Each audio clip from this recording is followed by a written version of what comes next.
Il y a 8 ans, lors de notre première expédition sur l'île Madre de Dios, notre équipe se risque quelques heures le long de la côte Pacifique, qui reçoit de plein fouet les tempêtes des 50e hurlants. Soudain, nous apercevons une caverne géante. Comment résister quand on est spéléologue?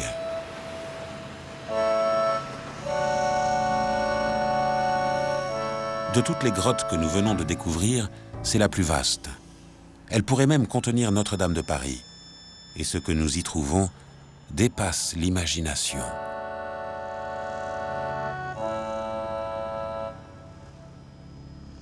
Des vertèbres et des côtes de baleines, par dizaines. C'est incompréhensible, car la grotte s'ouvre 8 mètres au-dessus du niveau de la mer. Comment expliquer ce cimetière? Quelles sont les espèces de cétacés? Leurs âges? Les questions se bousculent. Nous jurons de revenir un jour élucider le mystère de la baleine. Según el favor del viento, va navegando el leñero. Atrás quedaron las rucas para llegar hasta el puerto. Corra sur o corra norte, la barquichuela gimiendo, llorando estoy. Según el favor del viento, me voy, me voy. Les archipels de Patagonie chilienne stimulent l'esprit d'aventure. Ce dédale de canaux, pris entre l'océan Pacifique et la cordillère des Andes, compose un espace maritime sauvage soumis à l'un des pires climats de la Terre. La grotte de la Baleine, notre objectif, se situe sur Madre de Dios, une île déserte, posée en sentinelle face à l'océan. Partis de Puerto Natales, la seule ville des archipels, nous faisons route vers notre destination. 24 heures de navigation délicate, si la météo nous est favorable. En un rincón de la barca está hirviendo la tetera, a un lado pelando papas a manos de alguna extraña. Será la madre del indio, hermana o la compañera. Telle une expédition au long cours du 19e siècle, Ultima Patagonia mêle sportifs et hommes de science. Mais tous, nous sommes spéléologues, réunis sous l'autorité scientifique du géographe Richard Maire.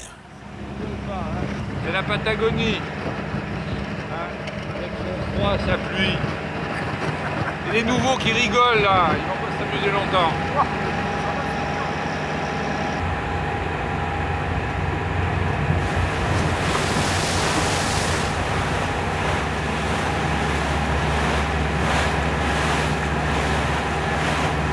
La raison principale qui me fait revenir d'abord, c'est me retrouver dans un milieu naturel, austère, sauvage, magnifique.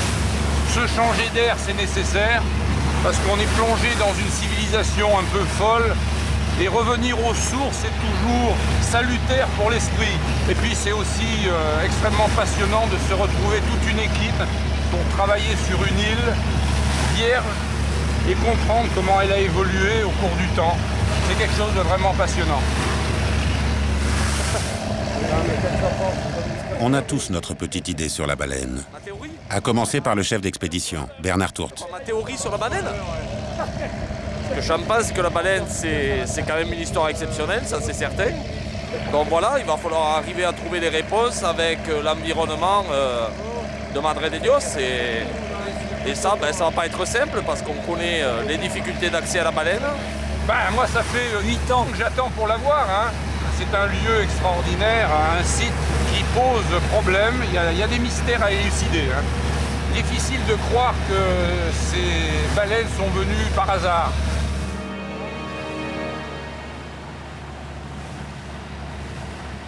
À Madre de Dios, nous avons déniché les montagnes calcaires les plus australes de la Terre. Magnifique. Ces montagnes calcaires partout sont incroyables. C'est vraiment très spectaculaire.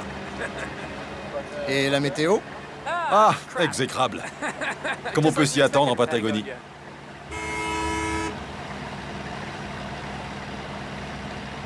Il n'y a que 2 postes habités le long des 2000 km des canaux de Patagonie, dont la petite exploitation minière sur l'île de Guarello, proche de Madre de Dios.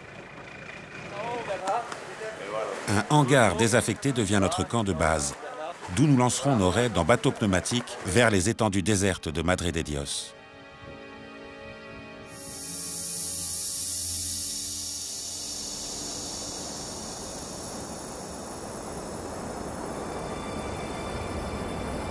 El Viento, le vent, est bien le seigneur de la Patagonie maritime. Heureusement, c'est l'été. L'été austral en ce mois de janvier.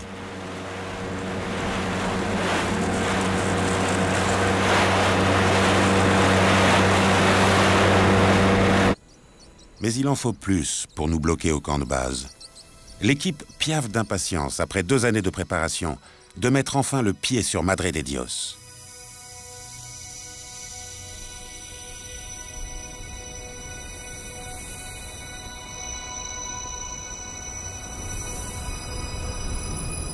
Voici les plus beaux paysages calcaires au monde, que nous avons baptisés les glaciers de marbre.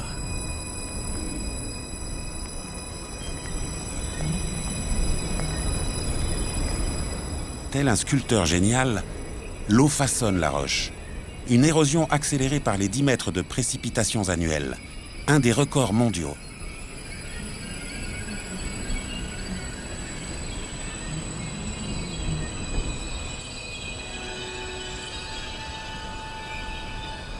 Parfois, il suffit d'un bloc de lave, abandonné par les vrais glaciers qui recouvraient la région il y a encore 15 000 ans, pour créer d'étonnantes comètes de roches.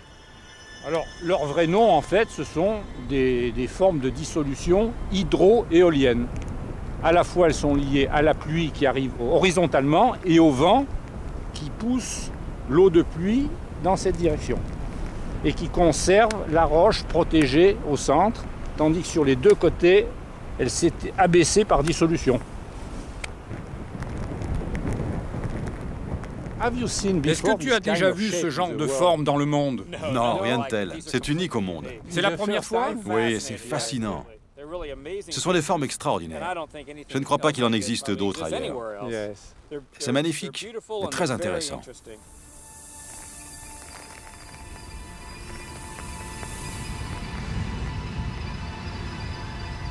Après plusieurs jours de furie, El Viento baisse la garde.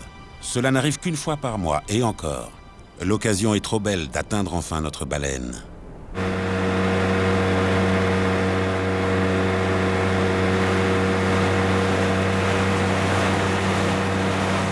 Là, pour l'instant, c'est une mer d'huile. On va voir plus loin. Mais on a une petite chance, là, dans les 3 heures qui viennent. Depuis le camp de base, nous suivons les anciennes vallées glaciaires pour déboucher bientôt sur le Pacifique, où nous devrons longer la côte sur une vingtaine de kilomètres. Toujours du blanc à l'horizon, hein, quand même. Ouais, faut pas. Il faut jamais se faire d'illusions. On pourrait passer plus au large des récifs.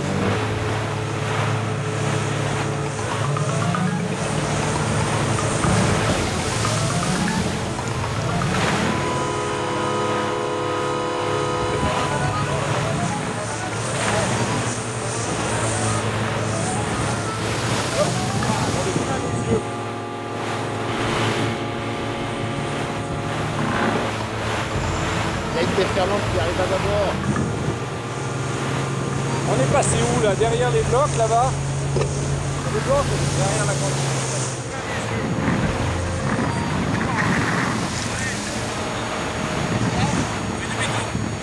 Ça commence à déferler. On a fait la moitié.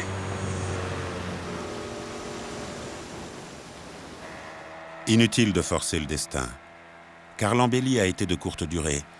Les nuages reprennent possession des sommets. C'est la loi des archipels, et nous y sommes soumis. Revenus à l'abri des canaux, nous observons la côte, où l'on distingue très nettement des entailles horizontales. C'est les fameuses encoches marines de Madre de Dios, hein.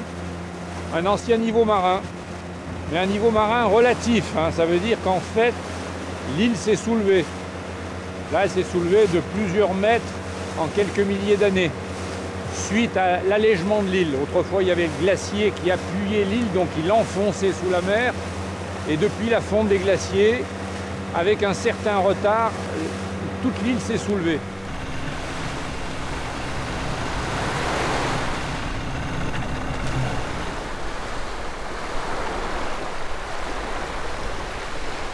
Ces encoches marines forment comme un sentier le long de l'océan. Va-t-il nous conduire jusqu'à la grotte de la baleine ?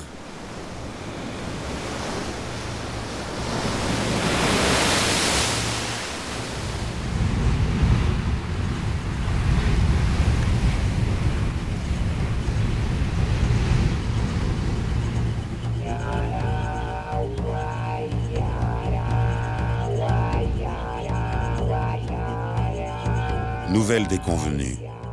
Les vagues de l'océan ont raboté le passage naturel. Nous n'arriverons pas à la baleine à pied. Mais un porche obscur attire toute notre attention.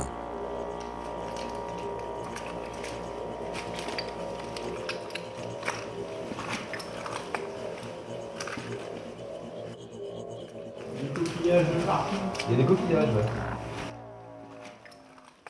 Regardez. Oh la vache, qu'est-ce que c'est? Des peintures. Oh là. Là-bas aussi. Là aussi. Il y en a partout. Regarde. Allume par là-bas. C'est en fer. Oh là là. Il a déjà été vu avant des peintures. Ah non, non, peintures comme ça, non, non, non, non. Là, c'est indubitable, c'est manifeste. Ceux-là sont vraiment magnifiques. La découverte nous stupéfie. C'est la première grotte ornée de peintures rupestres de tous les archipels de Patagonie. Là aussi, les questions se bousculent. Qui? Pourquoi? À quelle époque des hommes ont-ils tracé ces formes étranges, mystérieuses? En relevant les peintures, notre archéologue amateur, Luc-Henri Fage, essaye d'imaginer leurs auteurs. Pour lui, il ne peut s'agir que des ancêtres des Indiens nomades de la mer. Le plus beau motif, qu'il observe avec Stéphane, ouvre une piste. 8 points, une étoile à 10 branches. Voilà. Et puis ce personnage, manifestement anthropomorphe. Très stylisé, mais avec des points. Et alors là, ça rappelle vraiment des Selknam, photographiés au début du XXe siècle, hein, mais pas dans les archipels. Mais des tracés qu'ils faisaient sur quoi alors? Sur leur corps. Sur leur corps. Voilà, ils se peignaient. On imaginait que c'était du body painting, hein, du peinture corporelle. Et donc là, on aurait un personnage un peu comme ça. Indien canoëros, fuégien, pêcherais, alakalouf. Les appellations ne manquent pas venant des navigateurs occidentaux, étonnés de la présence de peuplades dénuées de tout dans ce milieu hostile. Mais que sait-on vraiment de ceux qui se dénomment en fait Kaweshkar? Quand les ethnologues s'y intéressent, ils ont déjà abandonné une partie de leur vie traditionnelle.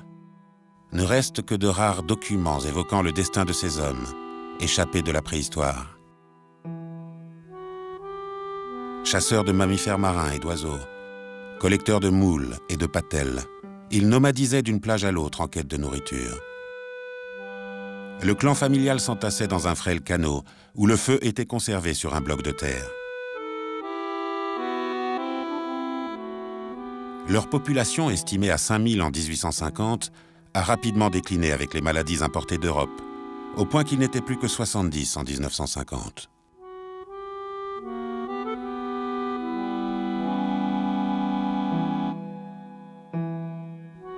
Est-ce le spectacle des femmes pêchant les oursins dans le plus simple appareil? Le regard des premiers explorateurs fut souvent méprisant. Même Darwin hésita à leur accorder le statut d'êtres humains. Eux, qui n'avaient, paraît-il, ni mot pour dire bonheur, ni même d'expression artistique. En découvrant ces peintures, nous prouvons le contraire. Et elles ne datent pas d'hier, comme le montrent les concrétions qui les recouvrent par endroits. On peut leur attribuer une certaine antiquité allant jusqu'à 3000 ans. Il n'est pas du tout impossible qu'ils soient venus pendant des millénaires sur le même endroit pour des périodes très courtes qui consistaient à aller chasser les loups de mer au moment où il y a la naissance des petits.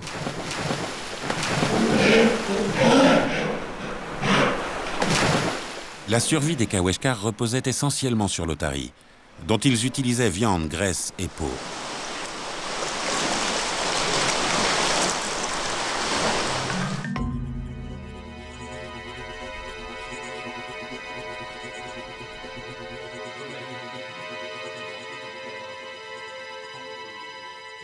Cela fait 3 semaines qu'à chacune des rares éclaircies, nous tentons de rejoindre la baleine par la mer.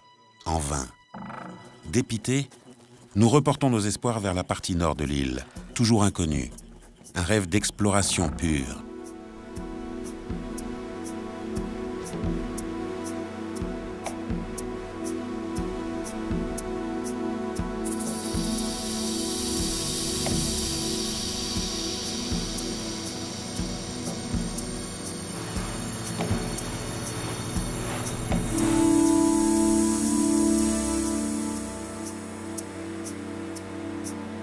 Notre objectif est un fjord, le Barosluko, qui s'ouvre sur l'océan et par conséquent très difficile d'accès lui aussi.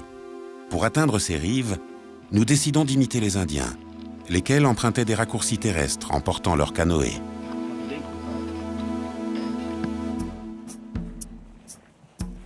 Dans notre cas, c'est un bateau complet, avec son moteur et l'essence, que nous devons acheminer 4 km au nord par des chemins abrupts. Depuis 8 ans, ce fjord mystérieux est l'objet de nos fantasmes. Et nous, on va essayer d'aller rejoindre la barre calcaire tout au fond là-bas, qui culmine à 700. Nous rêvons d'y trouver des grottes, des résurgences, des rivières souterraines, des paysages calcaires nouveaux. Ah, il est là, le Seignon.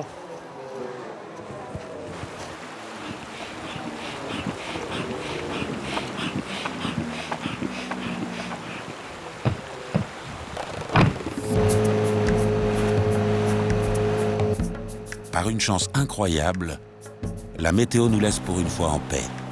Mais Madre de Dios nous réserve encore des surprises. Oh, regarde la grotte là-haut. On va aller regarder quand même. Ah, ça a de la gueule, hein.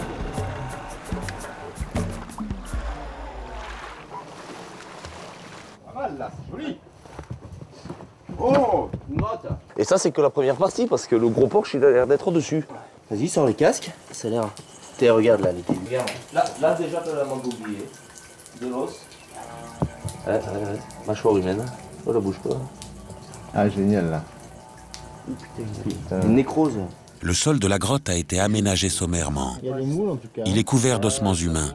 Il y a des petits Il y a des petits ossements là, hein. Ça c'est pas... Il n'y a rien parce que... Il y a des animaux, on touche pas. Il y a un crâne, il est coincé sous le caillou avec 2 côtes et il est compressionné. Mais il est coincé parce qu'il y a eu du mouvement quand même. C'est un enfant, hein. C'est un jeune, non? Il est tout petit. Ah, il est petit, hein. Il est petit, ouais. J'essaie d'avoir quelque chose là. Faut connaître tout le monde là. Ah, ça fait 3 crânes en tout, hein. 3 crânes. Excellent. Et elle est superbe cette boîte crânienne. Ouais. On a quand même la preuve par A plus B que il y a de la Lacanouf qui a vécu dans le Seignon Barosluko. Là encore, les Kaweshkar nous ont précédés dans des endroits inaccessibles. À moins qu'il ne s'agisse de naufragés occidentaux. Seul notre anthropologue, Maria José Maneschi, peut répondre à cette question.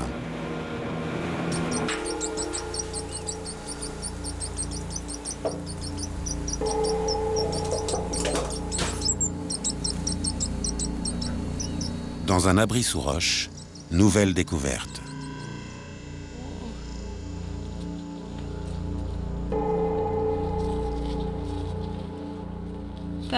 Il est sacrément costaud.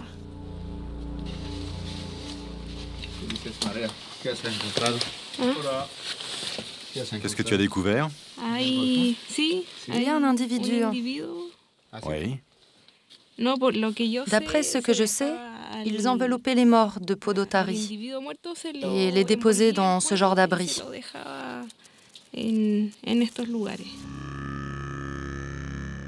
Voici à quoi aurait pu ressembler la sépulture peu après le décès.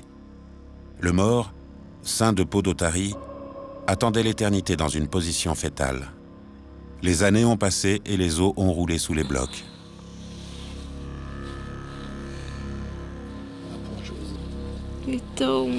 C'est un métacarpe, un os de la main qui va ici. Qu'elle a vu des os, elle sait. 1, 2, 3, 4, gauche. Oh.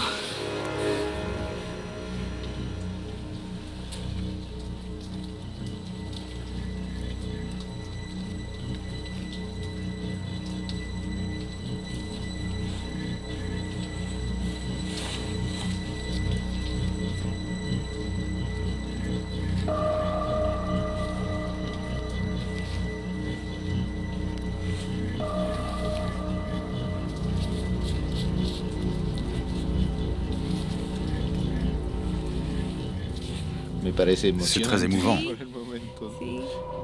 Il a un front fuyant avec un crâne allongé à l'arrière. Ici, c'est très proéminent. Il a des narines très larges. Ses pommettes sont également très proéminentes. Et cette partie l'est aussi. Un peu comme une personne au visage ample. Ça ressemble à un Indien canoëro, les nomades de la mer. C'est clairement indigène. Je suis heureuse de cette découverte. Il est très beau.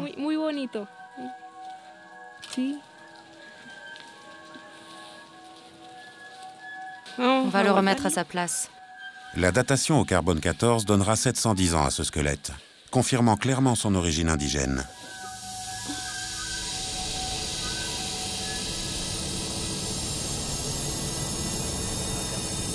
Si nos découvertes attestent que les rivages de l'île ont été fréquentés depuis des temps immémoriaux, nous sommes certains que l'intérieur est vierge. Et notamment les gouffres qui se pressent par milliers dans ce paysage dantesque.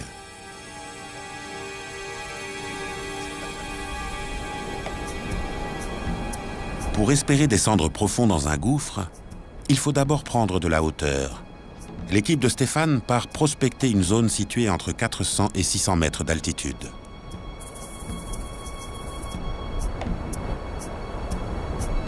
Des fois les arêtes elles sont un peu plus basses qu'on ne le croit.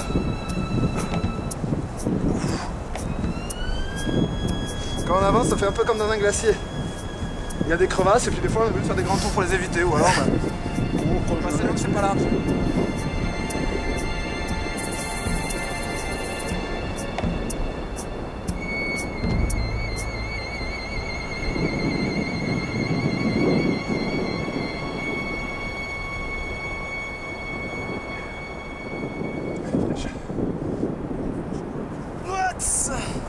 Nos glaciers de marbre sont coupés de crevasses qu'il nous faut parfois contourner sur des centaines de mètres.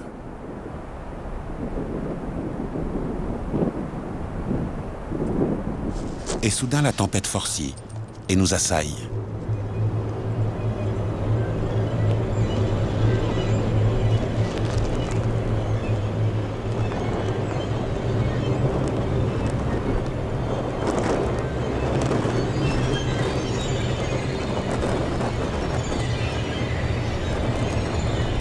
Avec des rafales dépassant les 180 km/h, elles viennent tôt et bien le maître absolu qui décide de la destinée de nos équipes sur le terrain.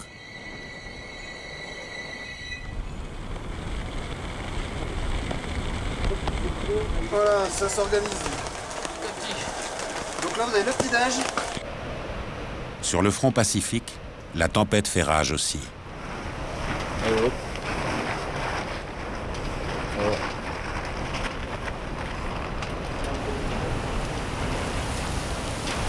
Que ce matériel il est fait par les meilleures entreprises du monde, hein.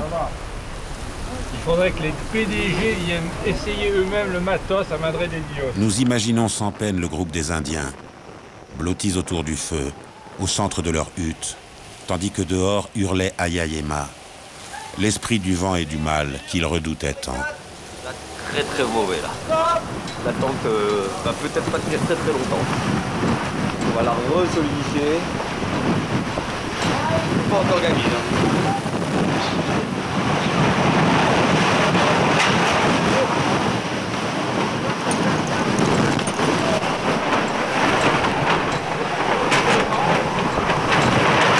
Ça fait un tourbillon à l'entrée.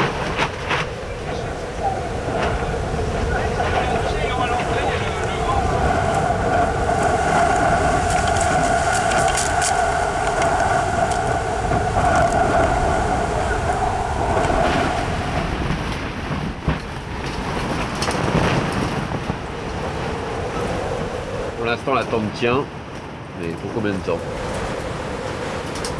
Elle ne peut que s'écraser normalement.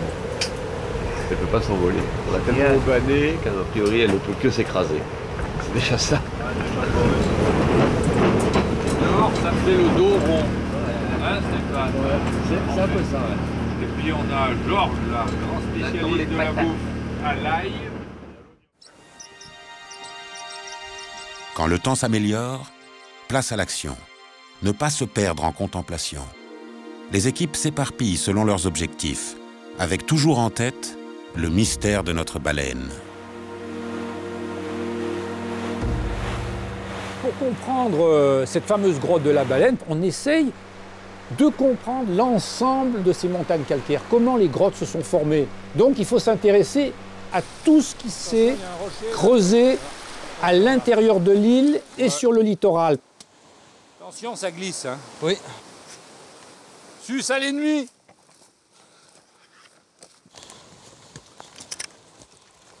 C'est un petit raidillon, mais il passe bien. Une des équipes est composée de Richard et de Franck Breillet, un biologiste spécialisé dans la vie souterraine. Il y a une petite galerie là. Ça a l'air de filer là. Qu'est-ce que t'en dis? Ben écoute, c'est un petit boyau, mais ça peut mener à des grandes choses, on sait jamais. Ouais. Hein. C'est modeste, mais c'est toujours excitant, ces progressions. Ouais. C'est joli, hein, c'est bien creusé. Il y a beaucoup des veines là. Des veines de calcite. Voilà. Calcite. Ouais. Donc ça veut dire quoi? Ah ben c'est un calcaire d'abord qui est ancien, il est de la fin de l'ère primaire, il a presque 300 millions d'années, et puis il a été comprimé, il y a des fissures de cisaillement, de tension, qui se sont remplies de calcite. D'accord. Parce qu'autrefois c'était des sédiments marins, hein, c'était des coquilles de crustacés, des coraux qui se sont entassés. On est dans du vivant, hein, ouais. Complètement. Étonnant. Une petite progression en galerie elliptique là aussi. Et ça donne au plafond, là. Regarde, Franck, là, ces concrétions sont vraiment curieuses. Hein. C'est pas des stalactites habituelles. Elles sont toutes un peu vermoulues. Il y a des algues ou des bactéries qui enlèvent la... Ouais, il y a des petites concrétions, là, super. Ouais, ça vaut vraiment la peine.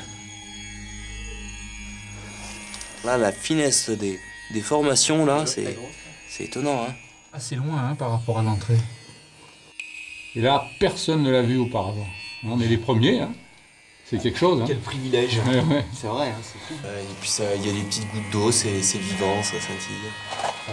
Si, tout est vivant, le minéral est vivant. Super. Voilà. Très très belle celle-là.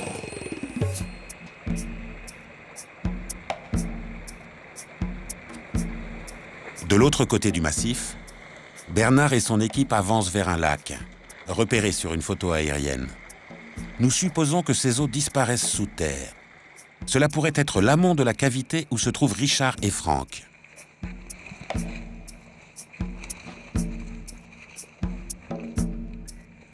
Un lac occupe bien le fond d'une vaste dépression en roche imperméable. Le trop-plein s'écoule par un ruisseau. Nous le suivons, le cœur battant. Et l'équipe comprend aussi le biologiste Marc Pouilly. Qu'est-ce que t'en penses de la météo? Super, hein, j'adore ça. Quand il pleut comme ça, on n'a pas chaud. S'il y a une rivière souterraine, il espère que la vie a pu la coloniser.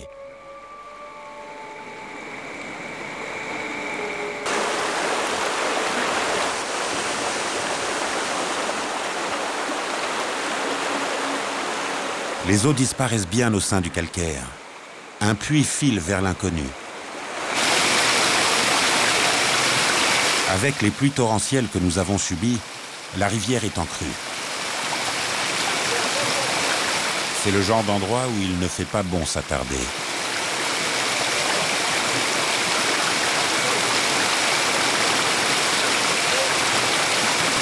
Bon, c'est pas le tout, mais moi j'ai bien envie quand même d'aller voir où ça nous mène tout ça. Franck et Richard s'enfoncent maintenant dans un véritable labyrinthe. Partir vers l'inconnu est un moment exaltant pour tout spéléologue. Il y a une petite rivière, là, incroyable.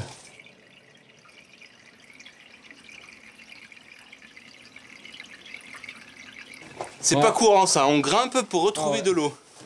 Tiens, tu as vu ce... Là, il y a un gros papillon de nuit qui est mort. Ah non. Parce que ça fait une source de nourriture. Voilà une source de nourriture dans le milieu souterrain.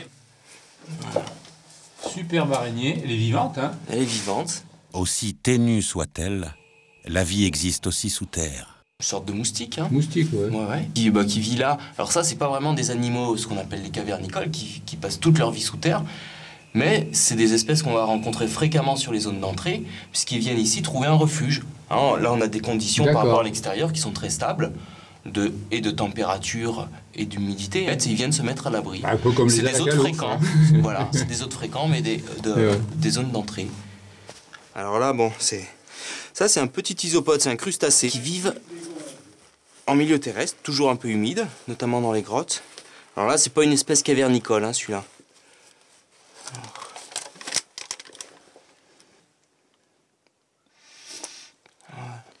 C'est bon, il y est. Il s'est pas perdu en chemin. C'est un crustacé. Allez. C'est sûr. C'est quoi? C'est 7 degrés la température moyenne, tu crois? Ouais, à peu près. Bon, c'est pas long, hein, la partie... Oh, ça s'agrandit, hein. C'est vrai? Ah ouais. C'est plus grand, là. Ben, vu le courant d'air, on va peut-être arriver dans une salle. L'équipe de Bernard évolue à 100 mètres de profondeur, suivant une rivière grossie d'affluents.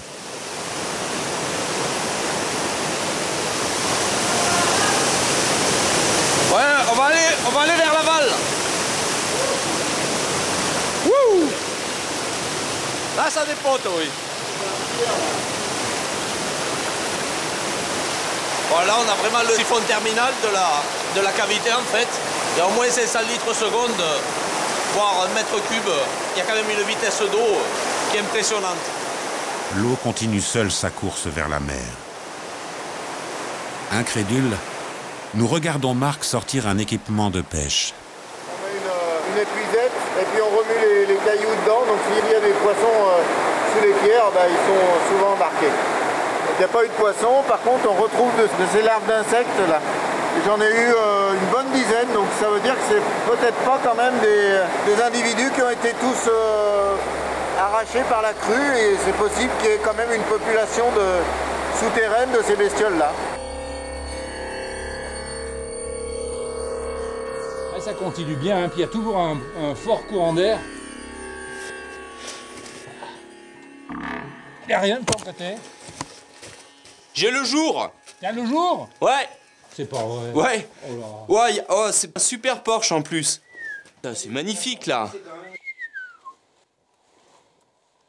Il y a la vue sur le Pacifique, regarde. Classe. Vue sur le Pacifique et sa grande houle.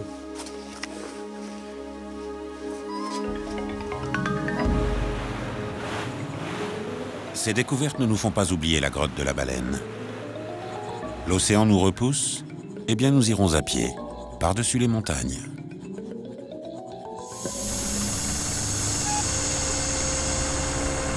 Là, on a prévu 4 jours de vivre avec un peu de rab au cas où. Et il y a 200 mètres de parois à descendre. Donc on a des cordes, 2 tentes et puis une bonne équipe. Great. Avec Joël Despins, géologue américain, Richard et Franck, nous sommes 4 pour cette équipée de la dernière chance.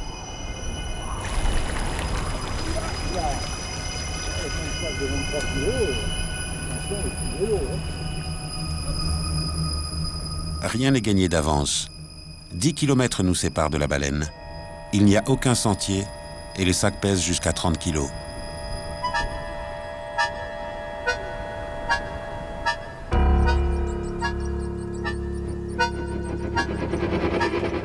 Une forêt magique se développe dans les creux du relief abrité du vent.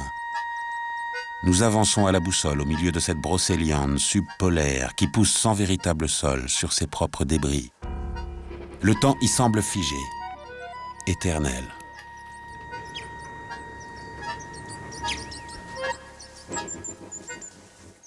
Tu en penses quoi de la grotte de la Baleine? À mon avis, c'est un mythe. Depuis 3 semaines, nous essayons de l'atteindre. 3 semaines complètes. Et tout le monde m'en parle, me montre des photos, mais personne n'est arrivé à la grotte de la Baleine. En fait, c'est sûrement une histoire imaginée par le professeur. Ce serait super d'y arriver. Si la grotte existe vraiment. Ça a de la gueule, hein. Le lac. Après 7 heures de marche, nous voici devant un lac, où nous passons la première nuit. La grotte de la Baleine n'est plus qu'à 1500 mètres à vol d'oiseau. Hélas, nous ne sommes pas des oiseaux. Cette forêt primaire, que nul homme n'a jamais traversée, nous ressource et nous épuise en même temps. Nous marchons sur des racines aériennes recouvertes de mousse. Tout est piégeux, mouvant, glissant. Mais en redescendant un tout petit peu, là, on redescend... Nous ne sommes pas perdus. Je vois les tentes de l'autre côté du lac. 4 heures. 4 heures. On a mis 4 heures. Bien. C'est la loi de la forêt magellanique, j'en ai peur. 4 heures, 2 kilomètres plus tard. Nous franchissons la porte d'un autre monde, le domaine océanique. La deuxième journée est bien entamée quand enfin... On voit la grotte! Ouais! Oh là là là là! Oui, c'est OK! Trop tard pour ce soir. Encore un bivouac improvisé. À rêver de notre baleine avant de pouvoir, peut-être, deviner son secret.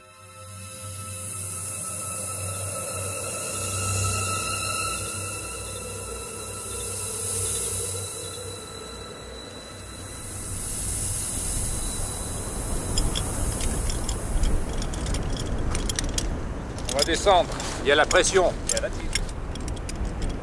On va voir, hein. C'est toujours simple à dire après. On est un peu limité en corde. Donc on verra bien. Les albatros, on passe dessus, là, carrément.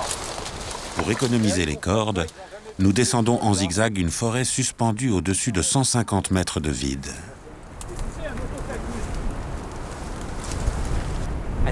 C'est un petit peu raide.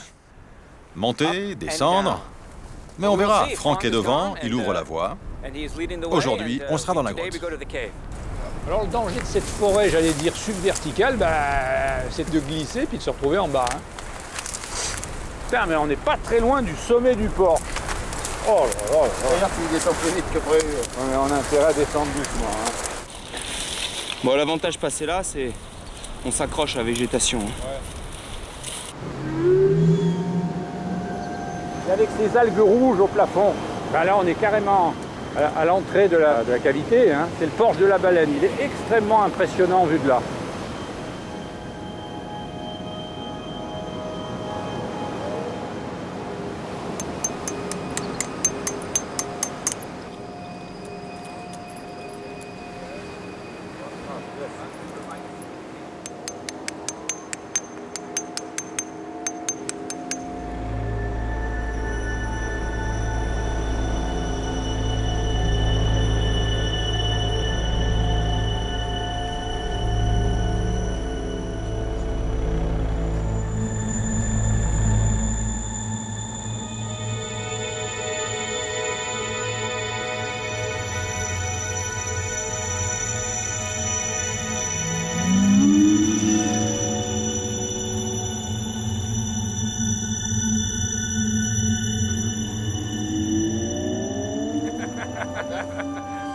Richard disait vrai, la grotte de la baleine existe. On y est.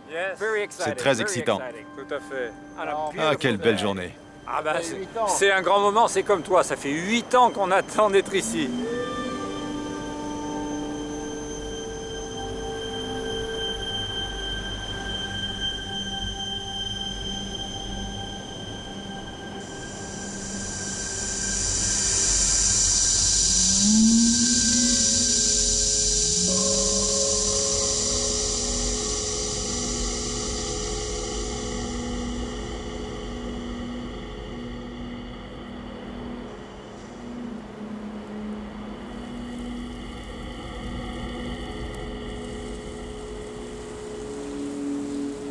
Avec ses ossements nappés de mousse, nous nous croyons en plongée sur une épave. Mais l'épave est celle d'un animal sympathique, mythique, une baleine. Ah, voilà une superbe vertèbre de baleine à côté d'une côte. Elle fait presque 140. Hein. Et dans l'autre sens, 140 par 107 à peu près. C'est une très très belle vertèbre. Voilà un crâne superbe. Hein. La taille du squelette signe l'espèce. La baleine bleue, le plus gros animal ayant jamais vécu sur Terre, jusqu'à 33 mètres de long et 150 tonnes. On a déjà vu le nez, il fait, oh là là, oui, presque, il fait plus de 2 mètres de long. Hein. nous identifions jusqu'à 5 crânes de baleines bleues et une baleine à bec. Là, on a 2 petits crânes, alors qui n'ont rien à voir, sont des crânes d'otaries. Celui-là, en tout cas, est très net. Hein. L'inventaire s'enrichit de loutres, dauphins, otaries. Ça fait quand même cimetière marin. Hein. Il y a des baleines, certes, mais il y a aussi d'autres genres, d'autres espèces. Elle a récupéré des baleines mortes, probablement. Peut-être d'âges différents, il va falloir les dater, et qui sont dispersées dans l'ensemble de la grotte. Alors, il y a eu un va-et-vient des vagues qui a démantelé ces squelettes. Hein. Comment expliquer ce cimetière marin dans une cathédrale souterraine, très au-dessus du niveau de la mer? Alors on est en train d'essayer de regarder tous les indices pour essayer de mieux comprendre plein de choses. D'abord, si la mer est rentrée dedans. D'ailleurs, on marche là-dessus sur des galets. Et les galets qu'on a ici, ça a tout l'impression d'être une ancienne plage. Donc là, ça expliquerait que effectivement les baleines sont rentrées quand la mer était à l'intérieur. Ouais, non, moi je pense tout simplement qu'on avait des baleines qui sont mortes en mer. Le corps a flotté, a été jeté sur la côte et enfin s'est échoué là dans la grotte puisque la mer devait rentrer dans la grotte. Tout ça mis sur des milliers d'années, sachant que la grotte va préserver les ossements beaucoup mieux qu'à l'extérieur, c'est pas étonnant de trouver autant d'os. Alors il faut quand même se rappeler d'une chose, c'est que la mer entrait à l'intérieur de la grotte de la baleine il y a probablement quelques milliers d'années. À cette époque-là, l'île était plus basse. Et depuis cette période, elle s'est soulevée.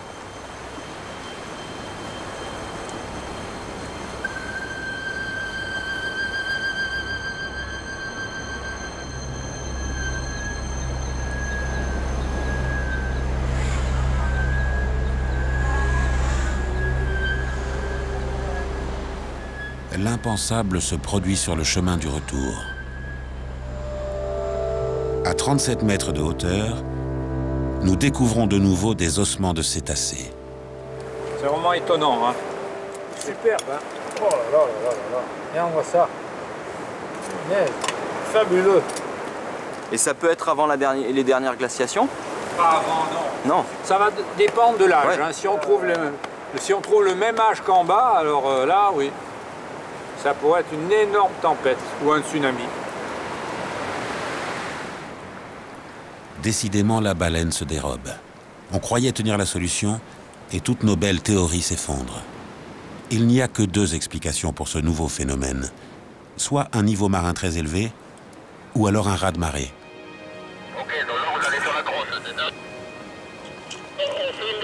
Ce coup de théâtre relance l'étude de la grotte.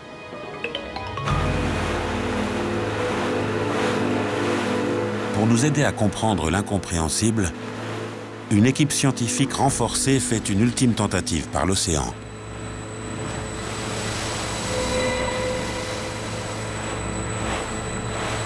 Et pour une fois, ça passe.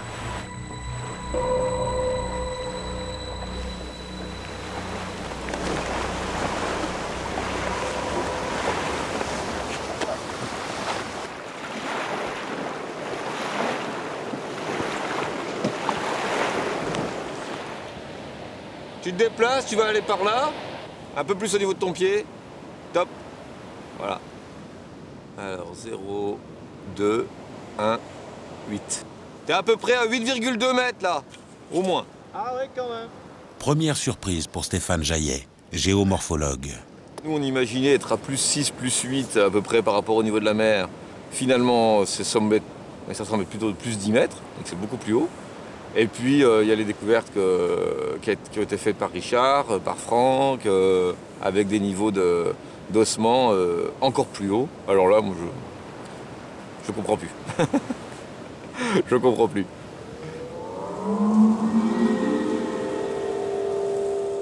Quand un scientifique vous dit qu'il ne comprend plus, on peut commencer à s'inquiéter. Quel cataclysme a donc subi cette grotte? Ok. Et là... Comme dans une enquête policière, tous les indices sont utiles. Stéphane relève l'emplacement des squelettes et Franck effectue 2 prélèvements d'os. Tous nos espoirs reposent désormais dans ces petits fragments de vertèbres, dont l'âge devrait nous éclairer. Les datations au carbone 14 attribueront 3200 ans à la vertèbre en bas et 2600 ans à un os récolté à plus 37 mètres. Or, il y a 3000 ans, il est géologiquement impossible que la mer ait pu atteindre le balcon. Ne reste plus qu'une hypothèse. Revenons 10 000 ans en arrière, à la fin de la dernière glaciation. Le niveau des mers était alors encore plus bas. Avec le réchauffement de la planète, les pôles fondent et les océans remontent. L'entrée de notre grotte se retrouve envahie par l'eau. Les courants marins font échouer les carcasses de baleines qui se décomposent, tandis que les tempêtes disloquent les squelettes. Et, il y a 2600 ans, survient un phénomène comme la côte chilienne en subit parfois. Venu du fond de l'océan, un raz-de-marée, un tsunami projette les squelettes de baleines jusqu'au fond de la grotte, allant jusqu'à en déposer quelques fragments sur le balcon. Le lent soulèvement de l'île libérée de ses glaces met alors peu à peu la grotte hors de portée de l'océan. La caverne joue son rôle protecteur et conserve le souvenir de ces baleines qui auraient disparu en quelques dizaines d'années si elles s'étaient échouées sur la plage. Madre de Dios nous a comblés au-delà de nos attentes. Partis à la recherche d'une baleine, nous avons trouvé les traces d'un peuple quasiment disparu. Avant notre départ, nous avons rendez-vous avec eux. Marcelo Agüero, un des scientifiques chiliens de notre expédition, a invité 3 des derniers Kaweshkar à visiter la grotte aux peintures, dont leur doyenne, Gabriela, 74 ans.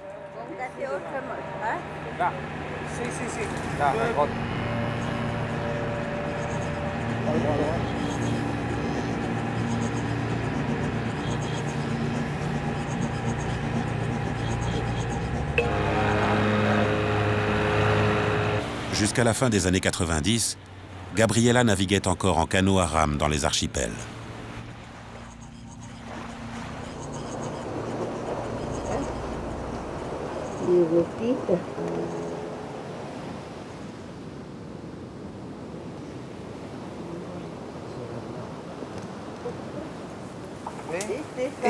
Là, c'est notre ancien campement. Oui, tout cet endroit. Gabriela? Oui. Tu as dormi ici, mais tu n'as jamais vu les peintures. Non, non, jamais. Nous ne sommes jamais entrés dans cette partie. Non, jamais. Regarde ce que nous avons trouvé. Ah oui, c'est une couleur que j'ai vu ma mère préparer. Si ça se trouve, nos anciens, ils ont vécu ici un certain temps. Ou bien quelqu'un est mort ici. Ils ont fait une marque.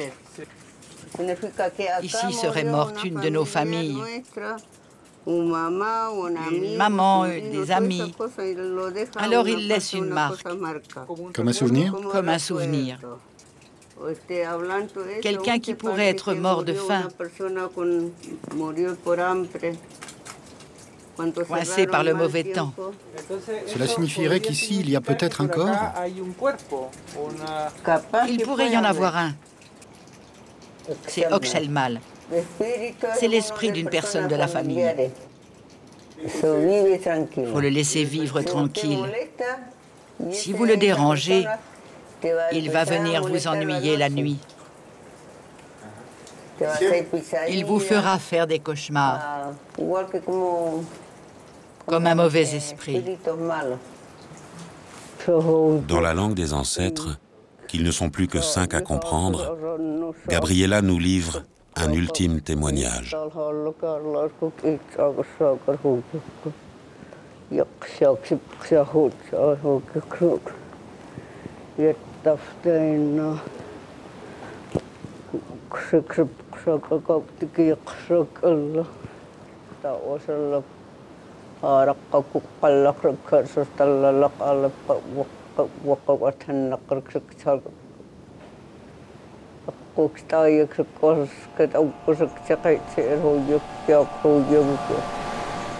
Les Kaweshkar ne sont plus qu'une quinzaine. Pour eux, l'urgence est de sauver le passé pour construire l'avenir. Espérons que leur communauté, si proche pourtant de disparaître, sache perpétuer avec une fierté retrouvée le souvenir du temps des nomades de la mer. En révélant les mystères cachés de Madre de Dios, nous nous sentons investis d'une mission. Protéger ce lieu unique. Déjà, grâce à nos découvertes, l'île Madre de Dios a été classée réserve naturelle. Nous reviendrons en Patagonie, avec l'espoir que cette île exceptionnelle figure un jour au patrimoine mondial de l'humanité.